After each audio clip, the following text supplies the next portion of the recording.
Chapter 17 of the Autobiography of Benjamin Franklin by Benjamin Franklin. Franklin's Defense of the Frontier. While the several companies in the city and country were forming and learning their exercise, the governor prevailed with me to take charge of our northwestern frontier, which was infested by the enemy, and provide for the defense of the inhabitants by raising troops and building a line of forts. I undertook this military business, though I did not conceive myself well qualified for it. He gave me a commission with full powers, and a parcel of blank commissions for officers, to be given to whom I thought fit. I had but little difficulty in raising men, soon having 560 under my command. My son, who had in the preceding war been an officer in the army raised against Canada, was my aide-de-camp, and of great use to me. The Indians had burned Gnadenhut, a village settled by the Moravians, and massacred the inhabitants, but the place was thought a good situation for one of the forts. In order to march thither, I assembled the companies at Bethlehem, the chief establishment of those people. I was surprised to find it in so good a posture of defense. The destruction of Gnadenhut had made them apprehend danger. The principal buildings were defended by a stockade. They had purchased a quantity of arms and ammunition from New York, and had even placed quantities of small paving stones between the windows of the high stone houses, for their women to throw down upon the heads of any Indians that should attempt to force into them. The armed brethren, too, kept watch, and relieved as methodically as in any garrison town.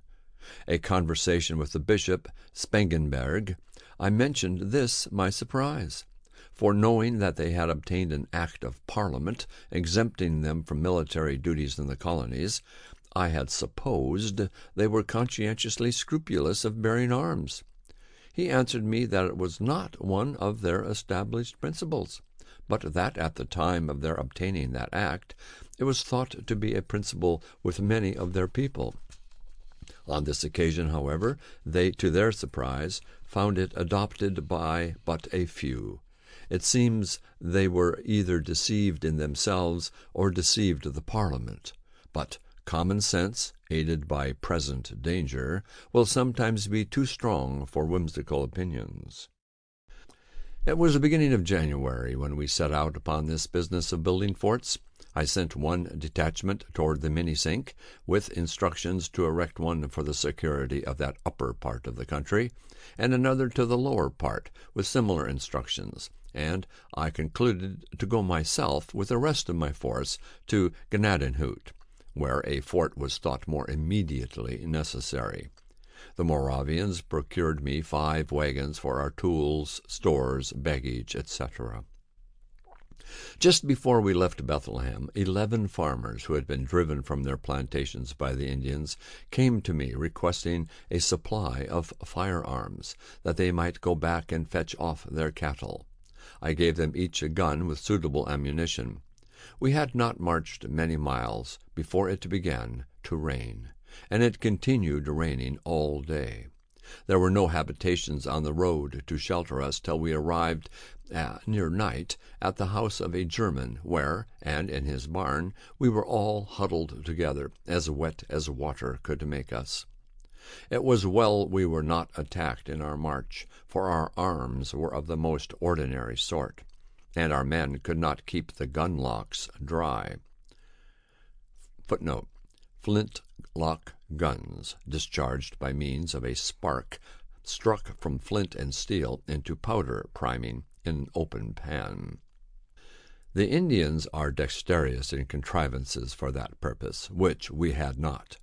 They met that day the 11 poor farmers above mentioned, and killed 10 of them. The one who escaped informed that his and his companions' guns would not go off, the priming being wet with the rain.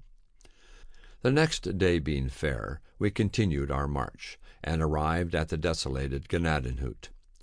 There was a sawmill near, round which were left several piles of boards, with which we soon hutted ourselves.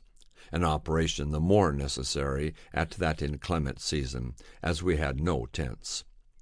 Our first work was to bury more effectively the dead we found there, who had been half interred by the country people. The next morning our fort was planned and marked out.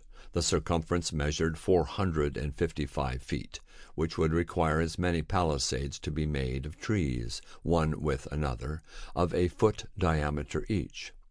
Our axes, of which we had 70, were immediately set to work to cut down trees, and our men being dexterous in the use of them, great dispatch was made.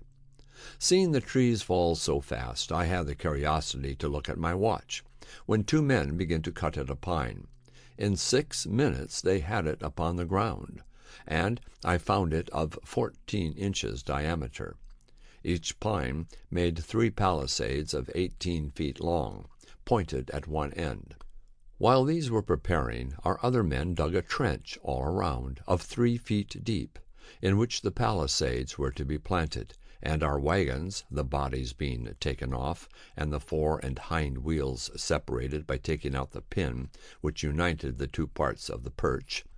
Footnote, perch. Here the pole connecting the front and rear wheels of a wagon. We had 10 carriages with 2 horses each to bring the palisades from the woods to the spot. When they were set up, our carpenters built a stage of boards all around within, about 6 feet high, for the men to stand on when to fire through the loopholes. We had 1 swivel gun, which we mounted on one of the angles, and fired it as soon as we fixed, to let the Indians know, if any were within hearing, that we had such pieces. And thus our fort, if such a magnificent name might be given to so miserable a stockade, was finished in a week, though it rained so hard every other day that the men could not work. This gave me occasion to observe that, when men are employed, they are best contented, for on the days they worked they were good-natured and cheerful, and with a consciousness of having done a good day's work they spent the evening jollily. But on our idle days they were mutinous and quarrelsome, finding fault with their pork, the bread, etc., and in continual ill humor, which put me in mind of a sea captain, whose rule it was to keep his men constantly at work, and when his mate once told him that they had done everything and there was nothing further to employ them about, "Oh," he says, "make them scour the anchor." This kind of fort, however contemptible, is a sufficient defense against Indians, who have no cannon. Finding ourselves now posted securely, and having a place to retreat to on occasion, we ventured out in parties to scour the adjacent country. We met with no Indians, but we found the places in the neighboring hills where they had lain to watch our proceedings. There was an art in their contrivance of those places that seems worth mention. It being winter, a fire was necessary for them, but a common fire on the surface of the ground would by its light have discovered their position at a distance. They had therefore dug holes in the ground about 3 feet in diameter and somewhat deeper. We saw where they had, with their hatchets, cut off the charcoal from the sides of burnt logs lying in the woods.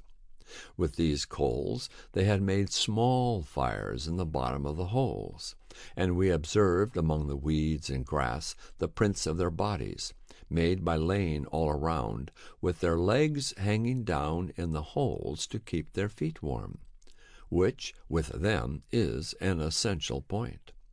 This kind of fire, so managed, could not discover them, either by its flame, light, sparks, or even smoke. It appeared that their number was not great, and it seems they saw we were too many to be attacked by them with prospect of advantage.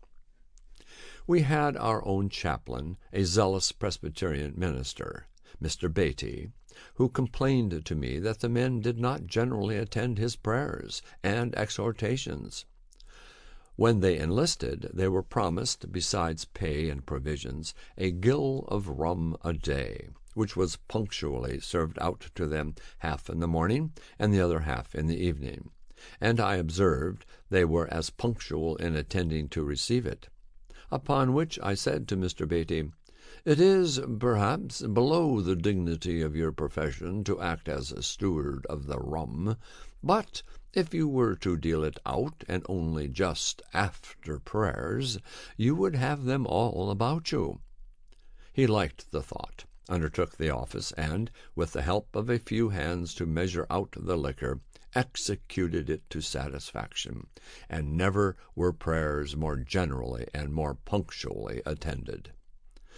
So that I thought this method preferable to the punishment inflicted by some military laws for non-attendance on divine service. I had hardly finished this business and got my fort well stored with provisions when I received a letter from the governor, acquainting me that he had called the assembly and wished my attendance there, if the posture of affairs on the frontiers was such that my remaining there was no longer necessary.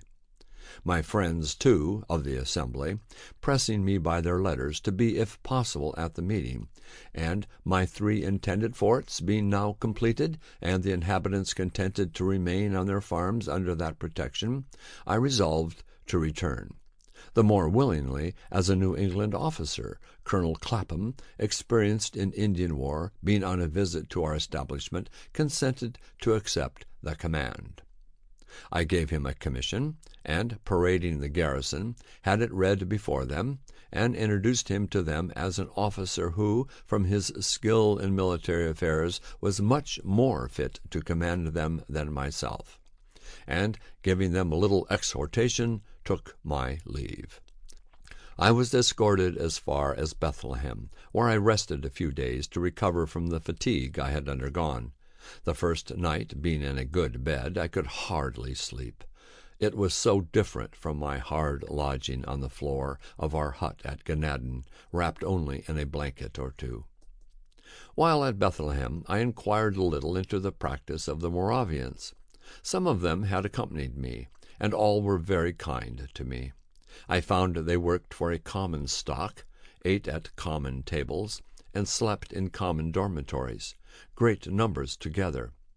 In the dormitories I observed loopholes at certain distances all along just under the ceiling, which I thought judiciously placed for change of air.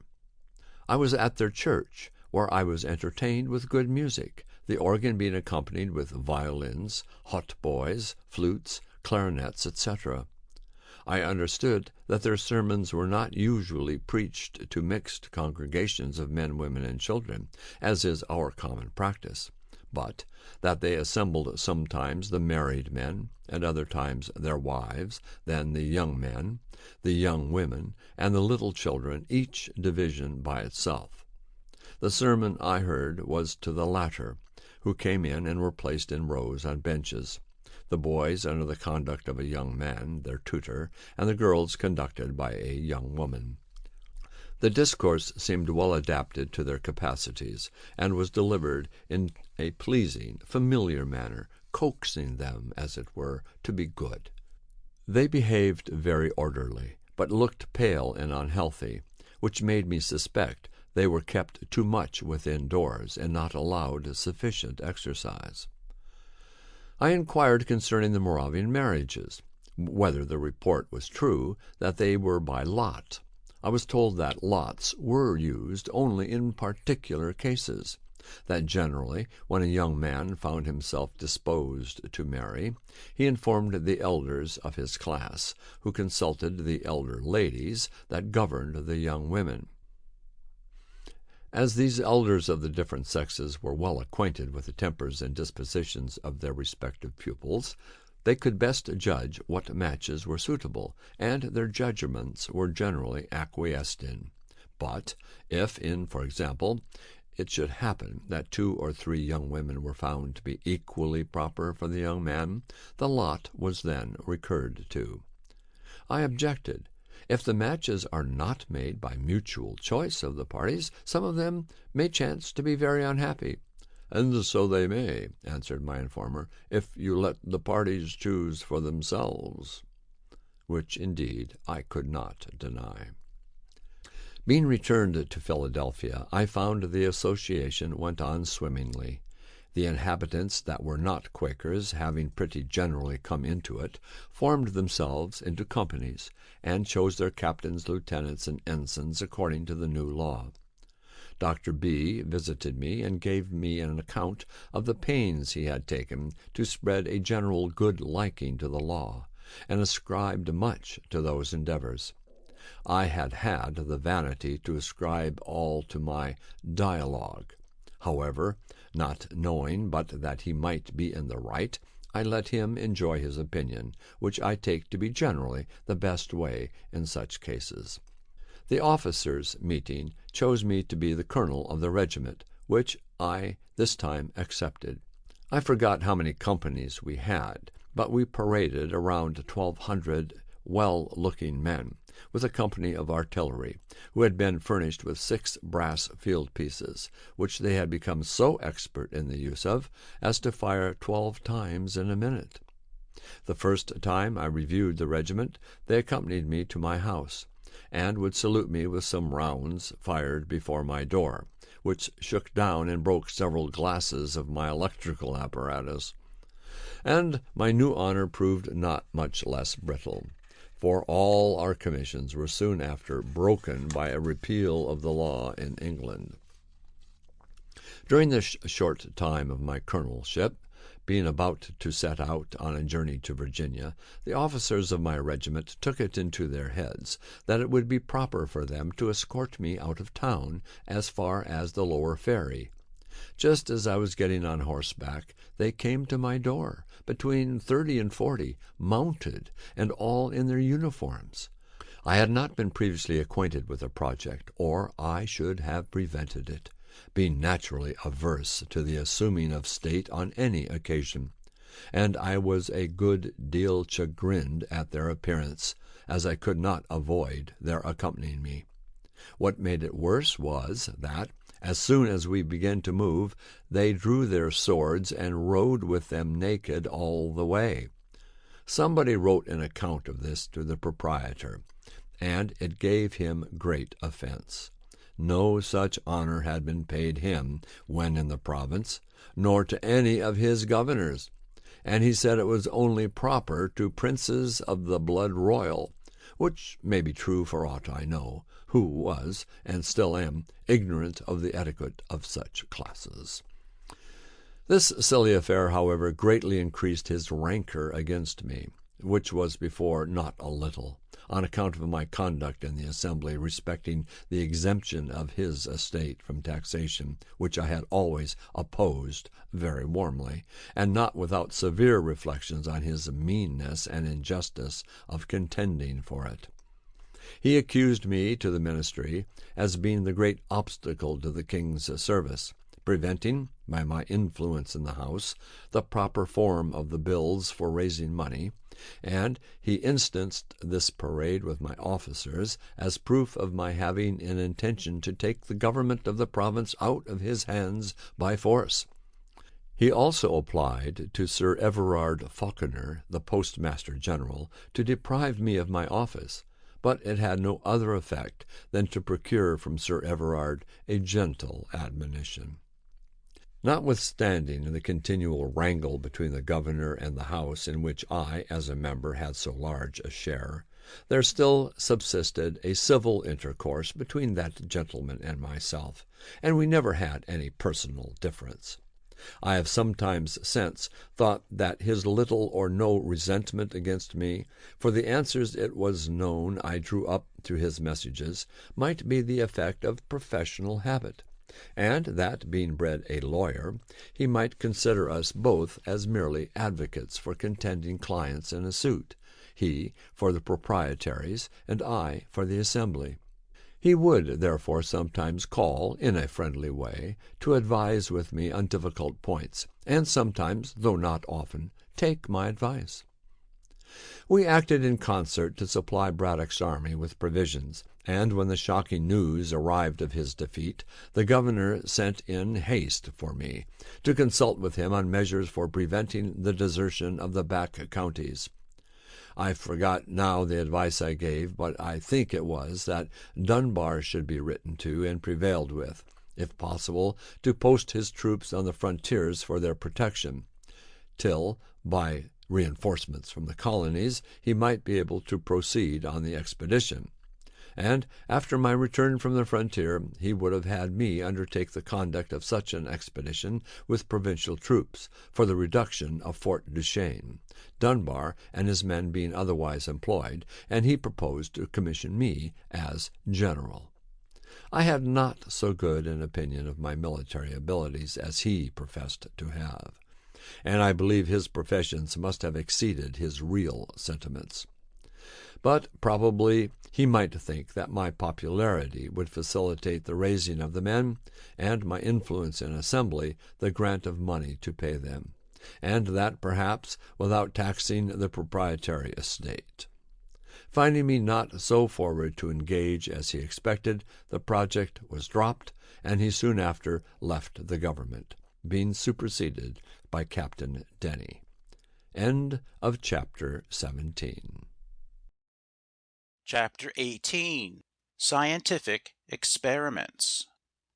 Before I proceed in relating the part I had in public affairs under this new governor's administration, it may not be amiss here to give some account of the rise and progress of my philosophical reputation. In 1746, being at Boston, I met there with a Dr. Spence, who was lately arrived from Scotland, and showed me some electric experiments. They were imperfectly performed, as he was not very expert, but, being on a subject quite new to me, they equally surprised and pleased me.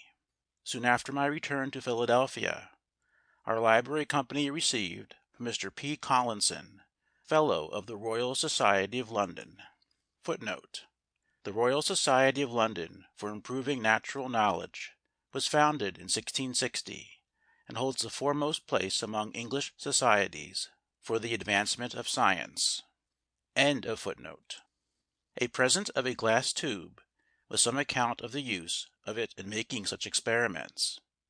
I eagerly seized the opportunity of repeating what I had seen at Boston, and, by much practice, acquired great readiness in performing those also which we had an account of from England, adding a number of new ones. I say much practice, for my house was continually full for some time with people who came to see these new wonders. To divide a little this encumbrance among my friends, I caused a number of similar tubes to be blown at our glass house, with which they furnished themselves, so that we had at length several performers.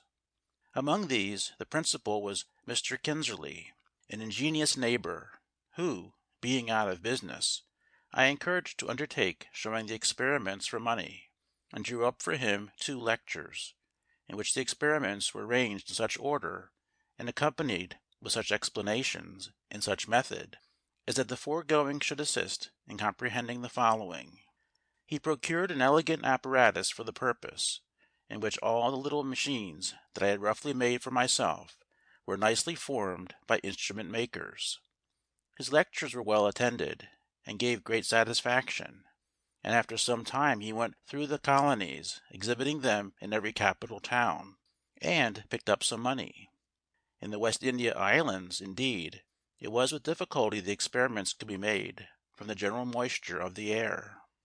Obliged as we were to Mr. Collinson for his present of the tube, etc., I thought it right that he should be informed of our success in using it, and wrote him several letters containing accounts of our experiments. He got them read in the Royal Society, where they were not at first thought worth so much as to be printed in their Transactions. One paper which I wrote for Mr. Kinserly on the sameness of lightning with electricity, I sent to Dr. Mitchell, an acquaintance of mine, and one of the members also of that society, who wrote me word that it had been read, but was laughed at by the connoisseurs. The papers, however, being shown to Dr. Fothergill, he thought them of too much value to be stifled, and advised the printing of them. Mr. Collinson then gave them to Cave for publication in his Gentleman's Magazine, but he chose to print them separately in a pamphlet. Dr. Fothergill wrote the preface. Cave, it seems, judged rightly for his profit, for by the editions that arrived afterward they swelled to a quarto volume, which has had 5 editions, and cost him nothing for copy money. It was, however, some time before those papers were much taken notice of in England, a copy of them happening to fall into the hands of the Count de Buffon, Footnote, a celebrated French naturalist, 1707 to 1788. End of footnote. A philosopher deservedly of great reputation in France, and indeed all over Europe. He prevailed with Monsieur Dalibard. Footnote.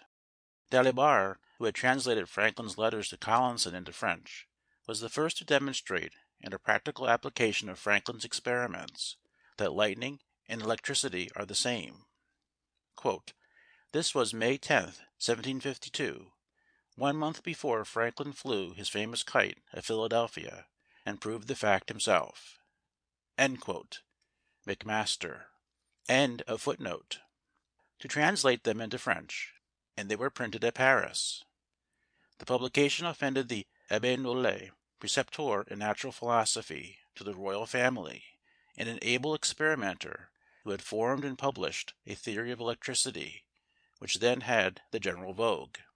He could not at first believe that such a work came from America, and said it must have been fabricated by his enemies at Paris to decry his system. Afterwards, having been assured that there really existed such a person as Franklin at Philadelphia, which he had doubted, he wrote and published a volume of letters, chiefly addressed to me, defending his theory, and denying the verity of my experiments, and of the positions deduced from them. I once purposed answering the Abbé, and actually began the answer; but, on consideration that my writings contained a description of experiments which anyone might repeat and verify, and if it not to be verified, could not be defended, or of observations offered as conjectures, and not delivered dogmatically, therefore not laying me under any obligation to defend them, and reflecting that a dispute between two persons, writing in different languages, might be lengthened greatly by mistranslations, and thence misconceptions of one another's meaning, much of one of the Abbé's letters being founded on an error in the translation, I concluded to let my papers shift for themselves, believing it was better to spend what time I could spare from public business in making new experiments, than in disputing about those already made.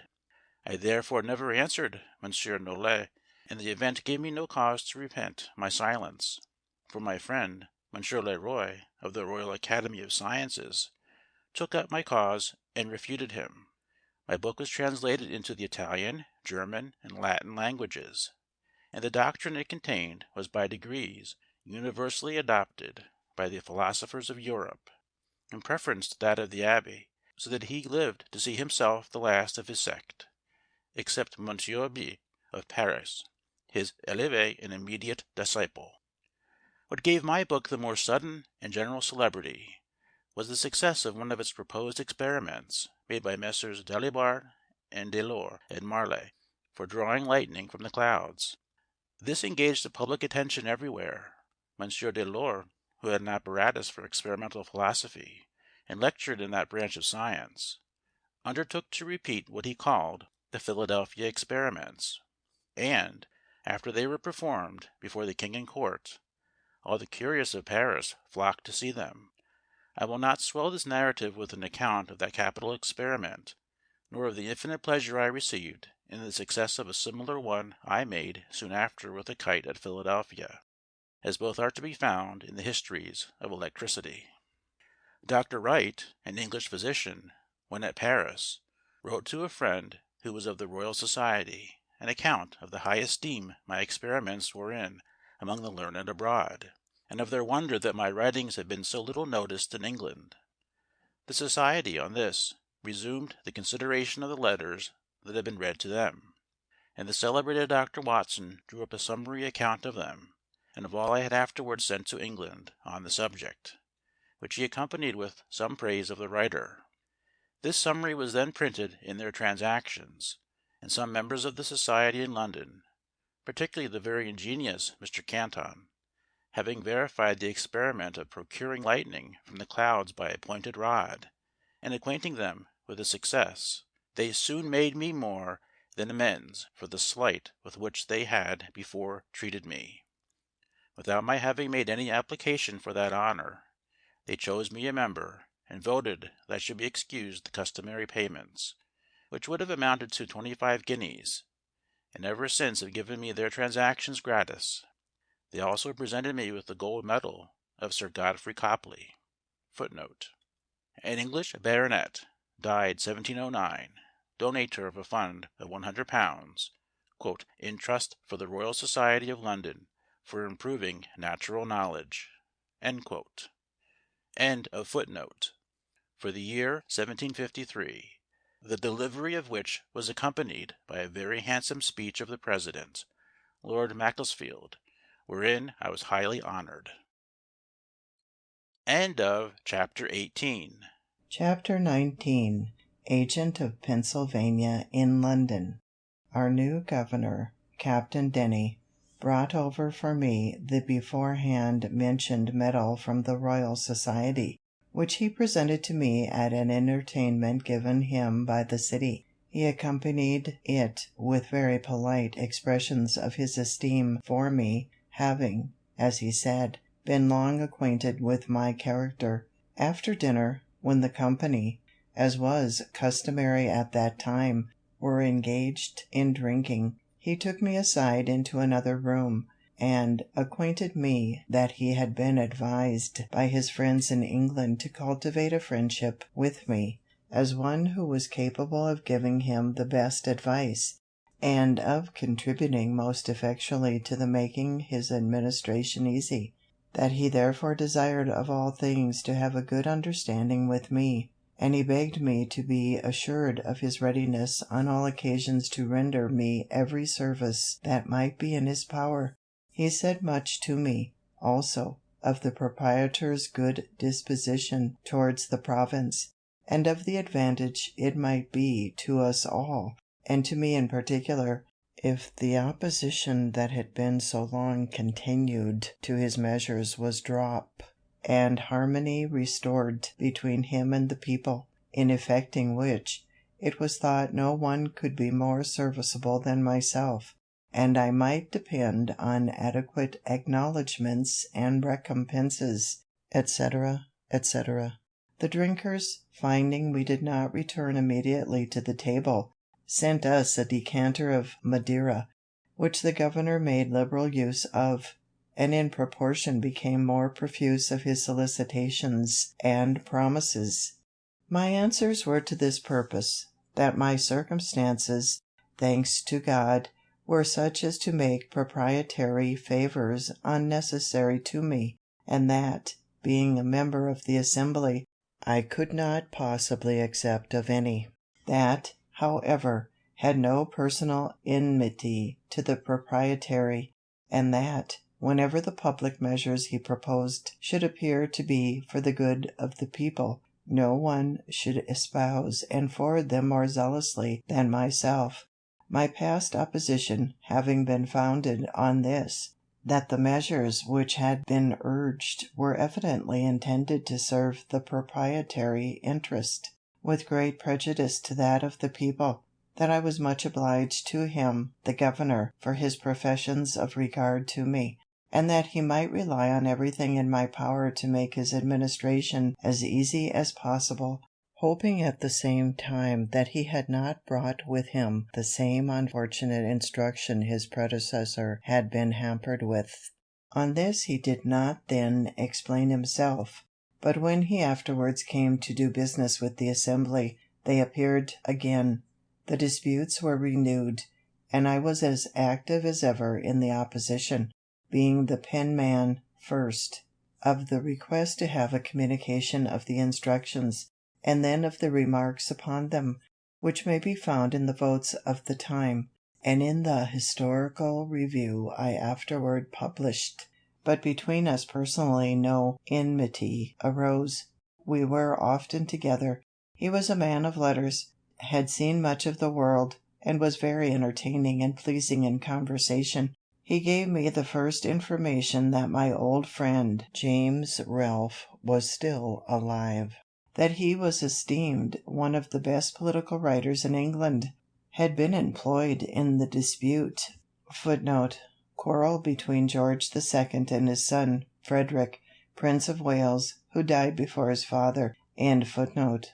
Between Prince Frederick and the king, and had obtained a pension of 300 a year. That his reputation was indeed small as a poet, Pope having damned his poetry in the Dunciad. Footnote: a satirical poem by Alexander Pope, directed against various contemporary writers. End footnote. But his prose was thought as good as any man's.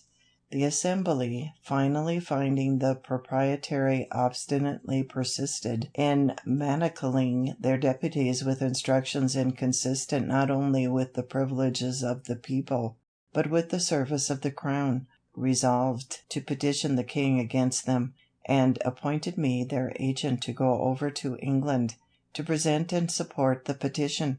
The House had sent up a bill to the Governor, granting a sum of £60,000 for the King's use, £10,000 of which was subjected to the orders of the then General, Lord Loudon, which the Governor absolutely refused to pass, in compliance with his instructions.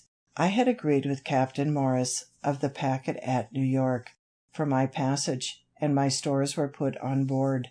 When Lord Loudon arrived at Philadelphia, expressly, as he told me, to endeavour an accommodation between the Governor and Assembly, that his Majesty's service might not be obstructed by their dissensions.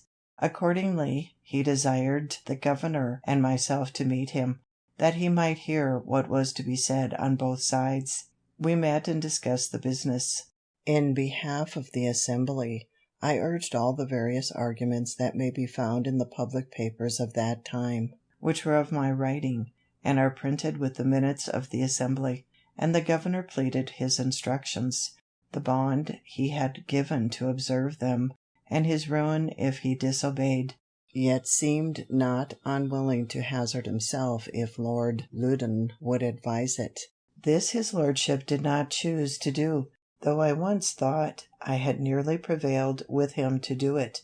But finally he rather chose to urge the compliance of the Assembly, and he entreated me to use my endeavours with them for that purpose, declaring that he would spare none of the King's troops for the defence of our frontiers, and that, if we did not continue to provide for that defence ourselves, they must remain exposed to the enemy.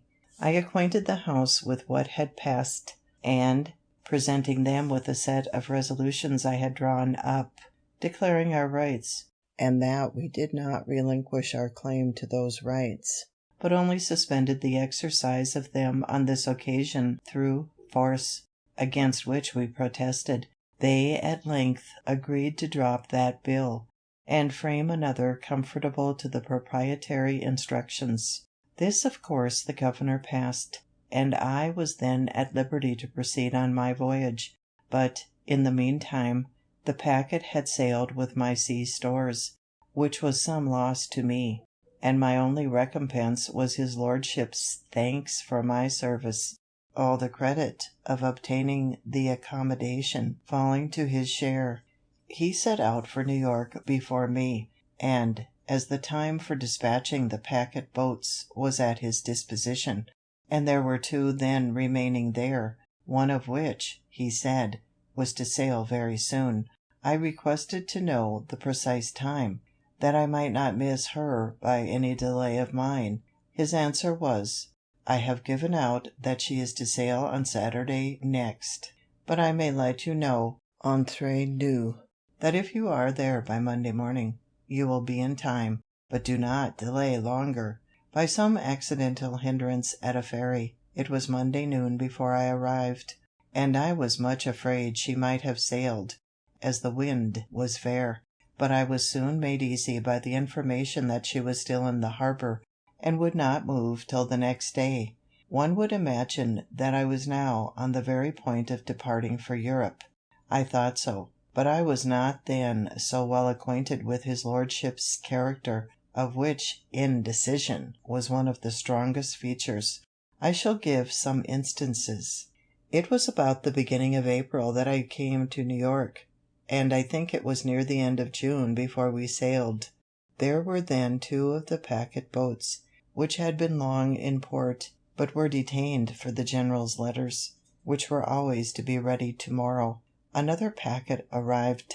She too was detained, and, before we sailed, a 4th was expected. Ours was the first to be dispatched, as having been their longest. Passengers were engaged in all, and some extremely impatient to be gone, and the merchants uneasy about their letters, and the orders they had given for insurance, it being war time, for fall goods.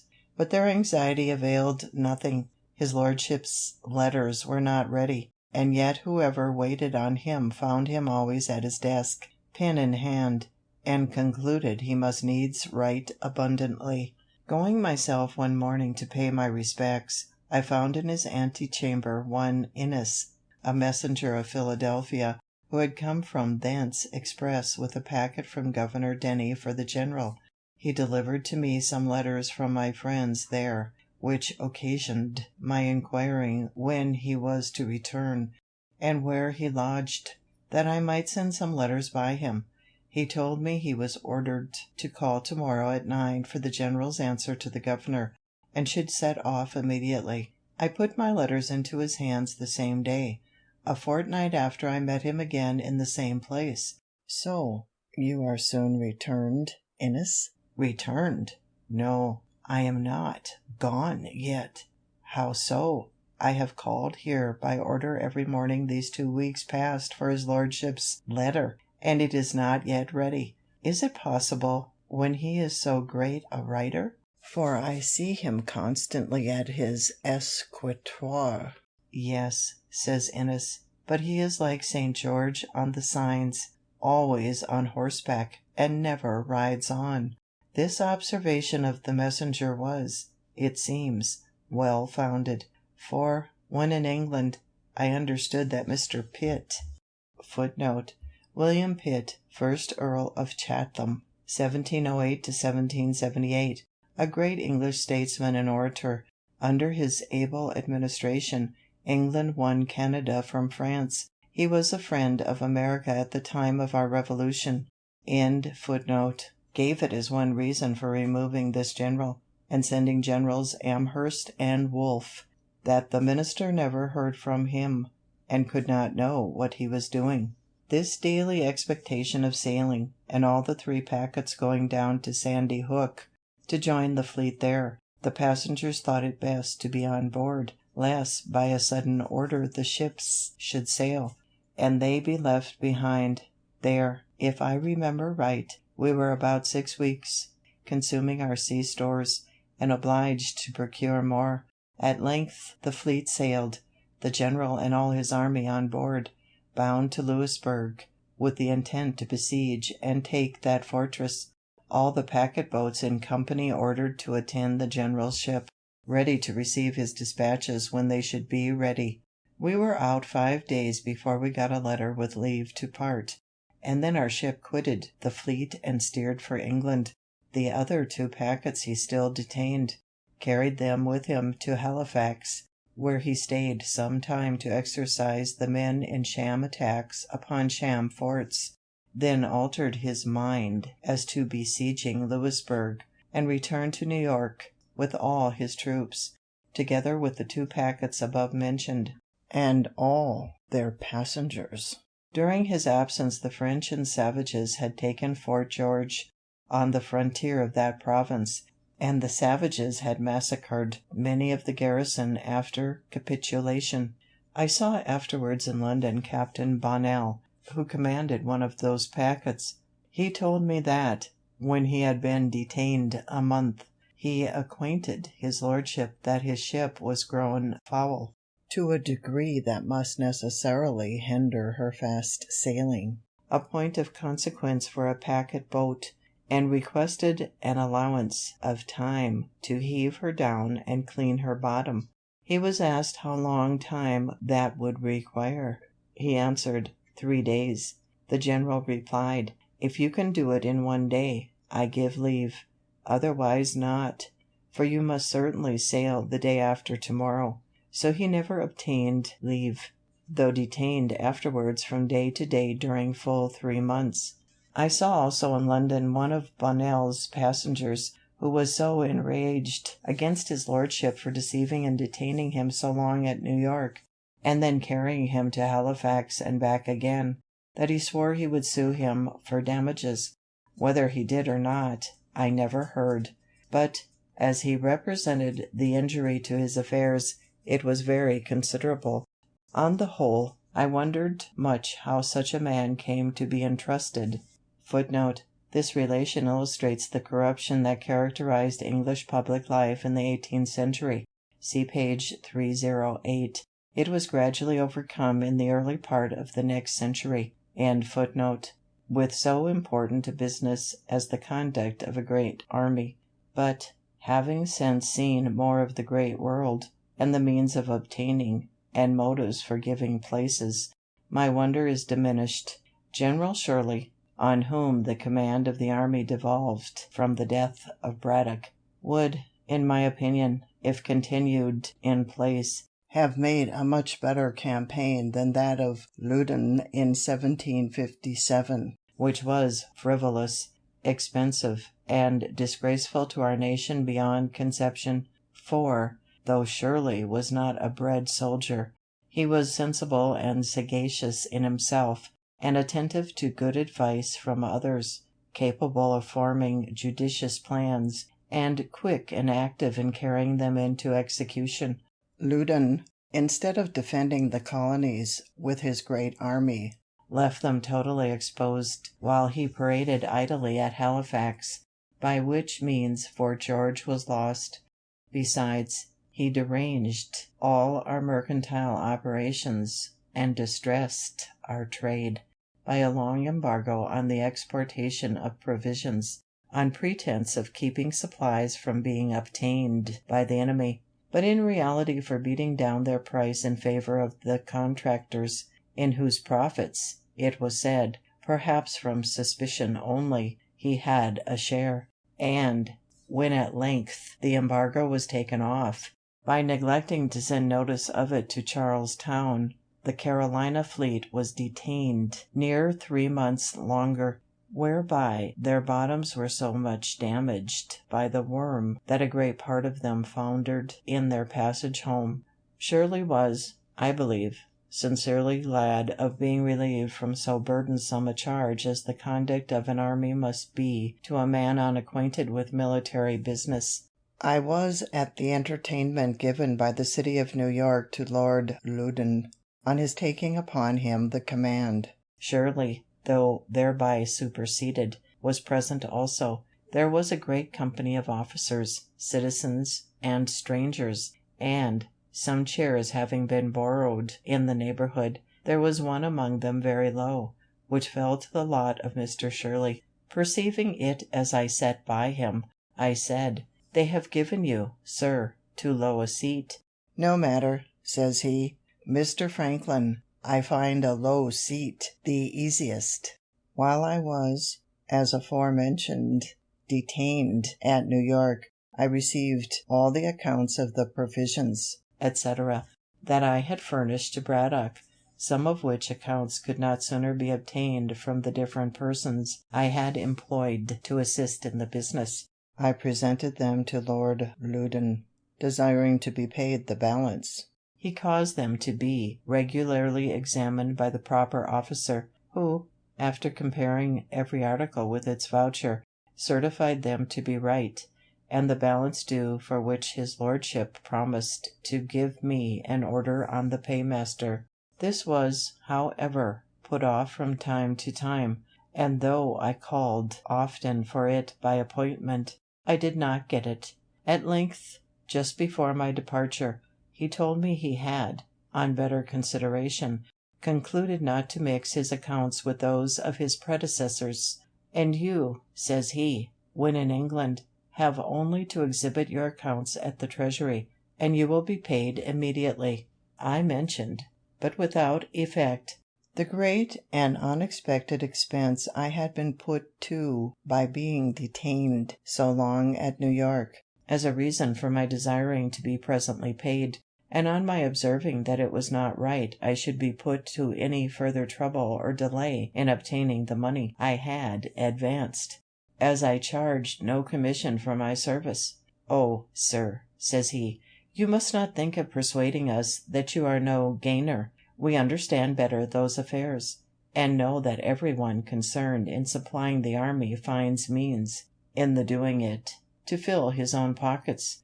I assured him that was not my case, and that I had not pocketed a farthing, but he appeared clearly not to believe me, and, indeed, I have since learnt that immense fortunes are often made in such employments. As to my balance, I have not paid it to this day, of which more hereafter. Our captain of the packet had boasted much, before we sailed, of the swiftness of his ship. Unfortunately, when we came to sea, she proved the dullest of 96 sail, to his no small mortification. After many conjectures respecting the cause, when we were near another ship almost as dull as ours, which, however, gained upon us, the captain ordered all hands to come aft, and stand as near the ensign staff as possible.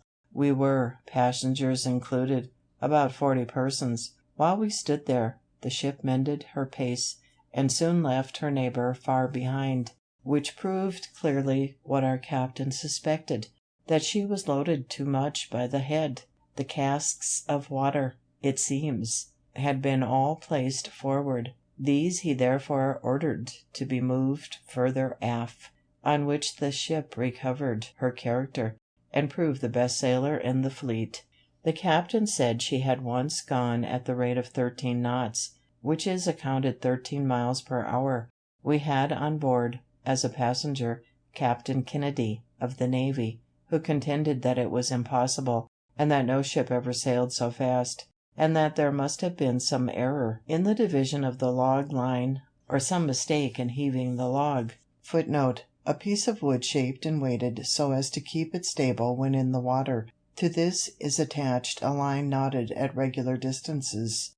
By these devices it is possible to tell the speed of a ship. End footnote.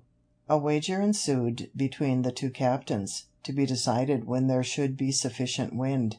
Kennedy thereupon examined rigorously the log line, and, being satisfied with that, he determined to throw the log himself.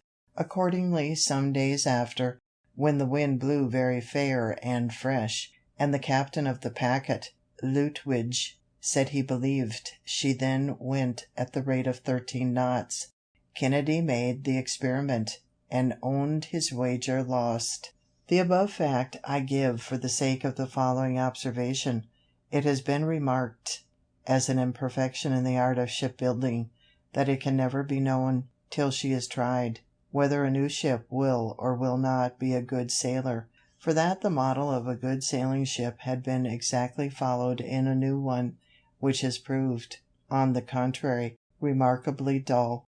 I apprehend that this partly be occasioned by the different opinions of seamen respecting the modes of lading, rigging, and sailing of a ship. Each has his system, and the same vessel, laden by the judgment and orders of one captain, shall sail better or worse than when by the orders of another. Besides, it scarce ever happens that a ship is formed, fitted for the sea, and sailed by the same person. One man builds the hull, another rigs her, a third lades and sails her. No one of these has the advantage of knowing all the ideas and experience of the others, and, therefore, cannot draw just conclusions from a combination of the whole. Even in the simple operation of sailing when at sea, I have often observed different judgments in the officers who commanded the successive watches, the wind being the same. One would have the sails trimmed sharper or flatter than another, so that they seemed to have no certain rule to govern by. Yet I think a set of experiments might be instituted, first, to determine the most proper form of the hull for swift sailing; next, the best dimensions and properest place for the masts; then the form and quantity of sails, and their position, as the wind may be; and, lastly, the disposition of the lading. This is an age of experiments, and I think a set accurately made and combined would be of great use. I am persuaded, therefore, that ere long some ingenious philosopher will undertake it, to whom I wish success. We were several times chased in our passage, but outsailed everything, and in 30 days had soundings. We had a good observation, and the captain judged himself so near our port, Falmouth, that, if we made a good run in the night, we might be off the mouth of that harbour in the morning, and by running in the night might escape the notice of the enemy's privateers, who often cruised near the entrance of the channel. Accordingly, all the sail was set that we could possibly make, and the wind being very fresh and fair, we went right before it, and made great way. The captain, after his observation, shaped his course, as he thought, so to pass wide of the Scilly Isles, but it seems there is sometimes a strong indraft setting up St. George's Channel, which deceives seamen and caused the loss of Sir Cloudesley Shovel's squadron. This indraft was probably the cause of what happened to us.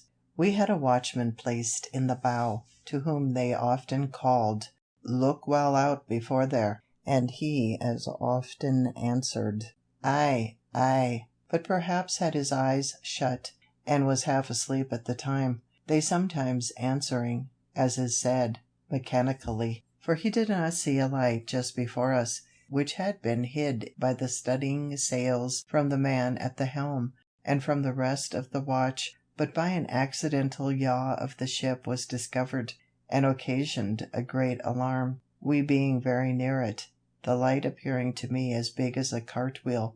It was midnight, and our captain fast asleep, but Captain Kennedy, jumping upon deck, and seeing the danger, ordered the ship to wear round, all sails standing, an operation dangerous to the masts, but it carried us clear, and we escaped shipwreck, for we were running right upon the rocks on which the lighthouse was erected.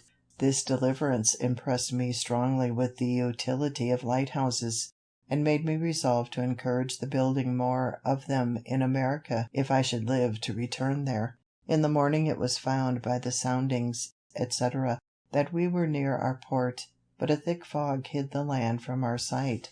About 9 o'clock the fog began to rise, and seemed to be lifted up from the water like the curtain at a playhouse, discovering underneath the town of Falmouth, the vessels in its harbour, and the fields that surrounded it. This was a most pleasing spectacle to those who had been so long without any other prospects than the uniform view of a vacant ocean, and it gave us the more pleasure as we were now free from the anxieties which the state of war occasioned.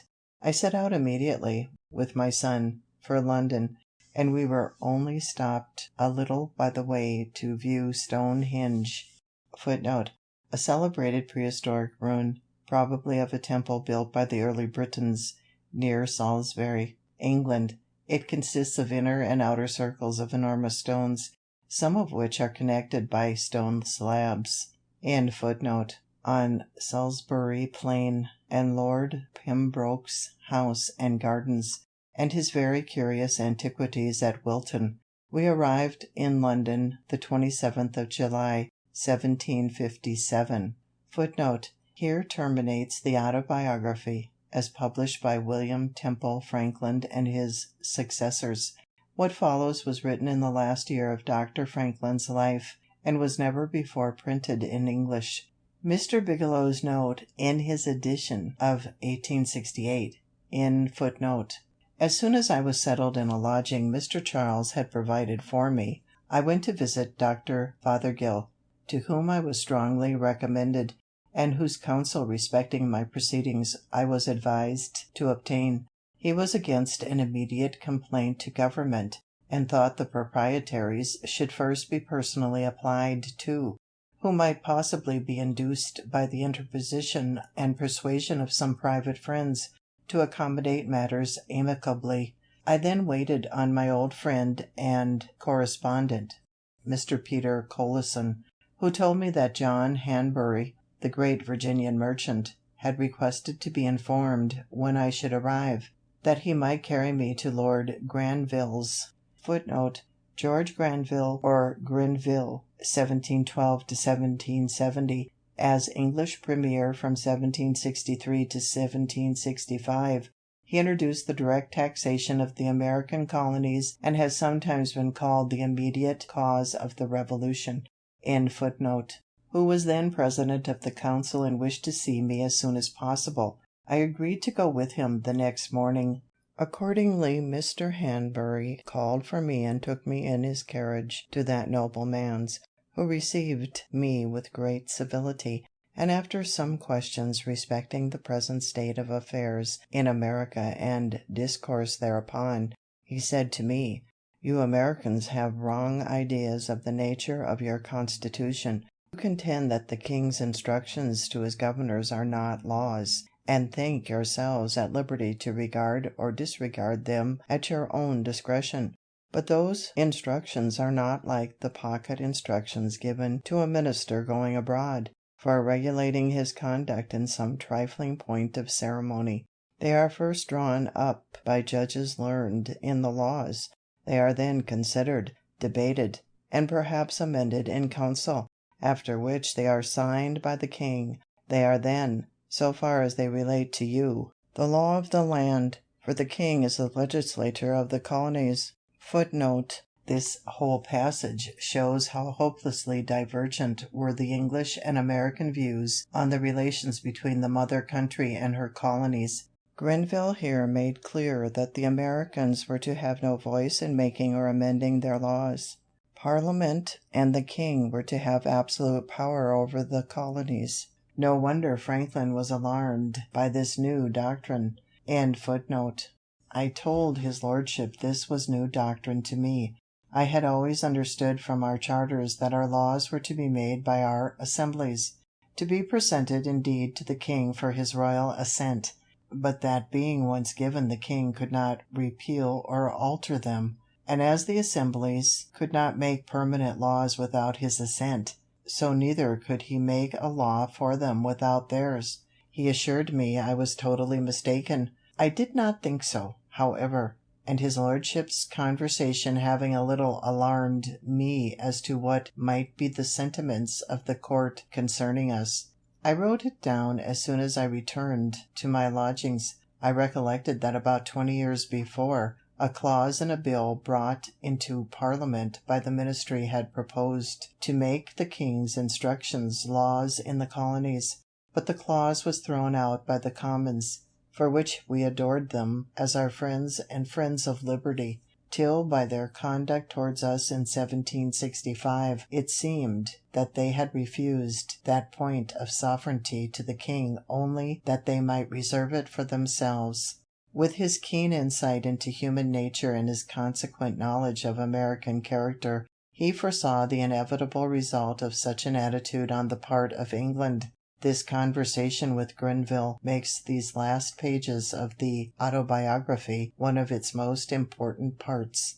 After some days, Dr. Fothergill having spoken to the proprietaries, they agreed to a meeting with me at Mr. T. Penn's house in Spring Garden.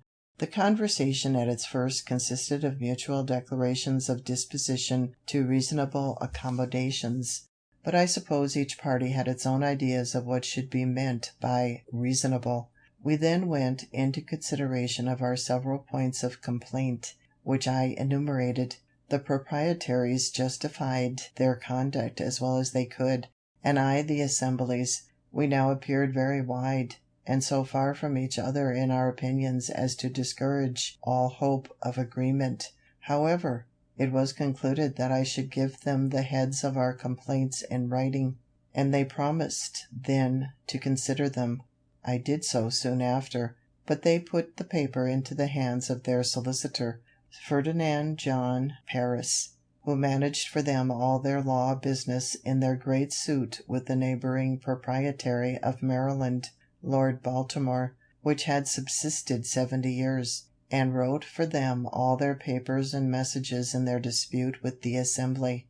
He was a proud, angry man, and as I had occasionally in the answers of the assembly treated his papers with some severity, they being really weak in point of argument and haughty in expression, he had conceived a mortal enmity to me, which discovering itself whenever we met, I declined the proprietary's proposal that he and I should discuss the heads of complaint between our two selves, and refused treating with anyone but them. They then, by his advice, put the paper into the hands of the Attorney and Solicitor General for their opinion and counsel upon it, where it lay unanswered a year wanting 8 days, during which time I made frequent demands of an answer from the proprietaries, but without obtaining any other than that they had not yet received the opinion of the Attorney and Solicitor General. What it was when they did receive it I never learnt, for they did not communicate it to me, but sent a long message to the assembly drawn and signed by Paris, reciting my paper, complaining of its want of formality, as a rudeness on my part, and giving a flimsy justification of their conduct, adding that they should be willing to accommodate matters if the assembly would send out some person of candour to treat with them for that purpose, intimating thereby that I was not such. The want of formality or rudeness was, probably, my not having addressed the paper to them with their assumed titles of true and absolute proprietaries of the province of Pennsylvania, which I omitted as not thinking it necessary in a paper, the intention of which was only to reduce to a certainty by writing what in conversation I had delivered viva voce. But during this delay, the Assembly having prevailed with Governor Denny to pass an act taxing the proprietary estate in common with the estates of the people, which was the grand point in dispute, they omitted answering the message. When this act however came over, the proprietaries, counselled by Paris, determined to oppose its receiving the royal assent. Accordingly they petitioned the king in council, and a hearing was appointed in which 2 lawyers were employed by them against the act, and 2 by me in support of it. They alleged that the act was intended to load the proprietary estate in order to spare those of the people, and that if it were suffered to continue in force, and the proprietaries, who were in odium with the people, left to their mercy in proportioning the taxes, they would inevitably be ruined. We replied that the act had no such intention, and would have no such effect, that the assessors were honest and discreet men under an oath to assess fairly and equitably, and that any advantage each of them might expect in lessening his own tax by augmenting that of the proprietaries was too trifling to induce them to perjure themselves. This is the purport of what I remember as urged by both sides, except that we insisted strongly on the mischievous consequences that must attend a repeal, for that the money £100,000 be printed and given to the king's use, expended in his service, and now spread among the people. The repeal would strike it dead in their hands to the ruin of many, and the total discouragement of future grants, and the selfishness of the proprietors in soliciting such a general catastrophe, merely from a groundless fear of their estate being taxed too highly, was insisted on in the strongest terms. On this, Lord Mansfield, one of the council, rose, and beckoning me took me into the clerk's chamber, while the lawyers were pleading, and asked me if I was really of opinion that no injury would be done the proprietary estate in the execution of the act. I said certainly. Then, says he, you can have little objection to enter into an engagement to assure that point.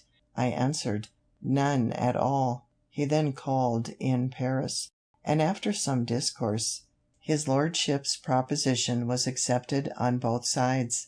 A paper to the purpose was drawn up by the clerk of the council, which I signed with Mr. Charles, who was also an agent of the province for their ordinary affairs.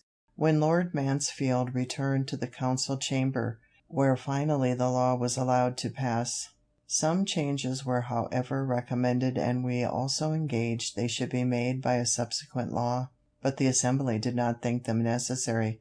For 1 year's tax having been levied by the act before the order of council arrived, they appointed a committee to examine the proceedings of the assessors, and on this committee they put several particular friends of the proprietaries. After a full inquiry, they unanimously signed a report that they found the tax had been assessed with perfect equity.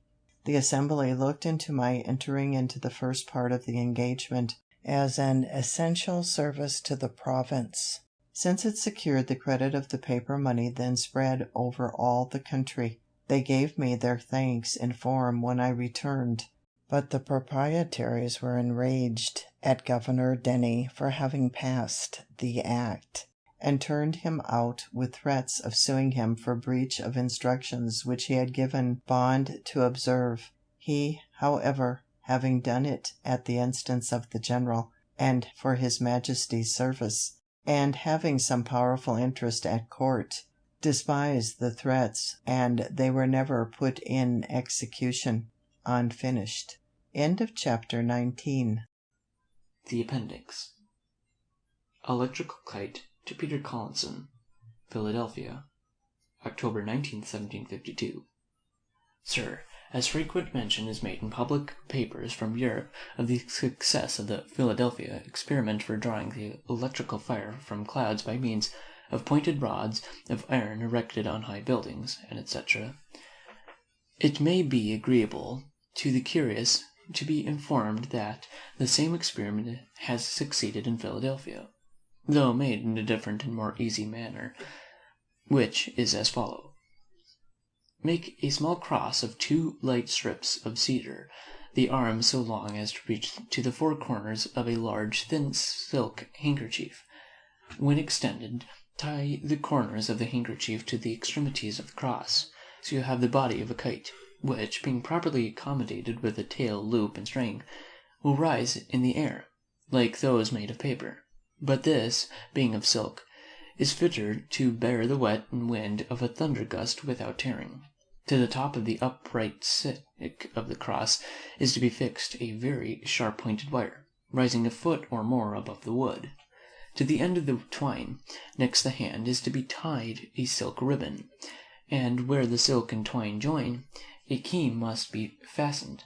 This kite is to be raised when a thunder gust appears to be coming on, and the person who holds the string must stand within a door or window, or under some cover, so that the silk ribbon may not be wet, and care must be taken that the twine does not touch the frame of the door or window. As soon as any of the thunder clouds come over the kite, the pointed wire will draw the electrical fire from them, and the kite, with all the twine, will be electrified, and those loose filaments of the twine will stand out every way and be attracted by the approaching finger. And when the rain has wet the kite and twine, so that it can conduct the electrical fire freely, you will find it stream out plentifully from the key on the approach of your knuckle.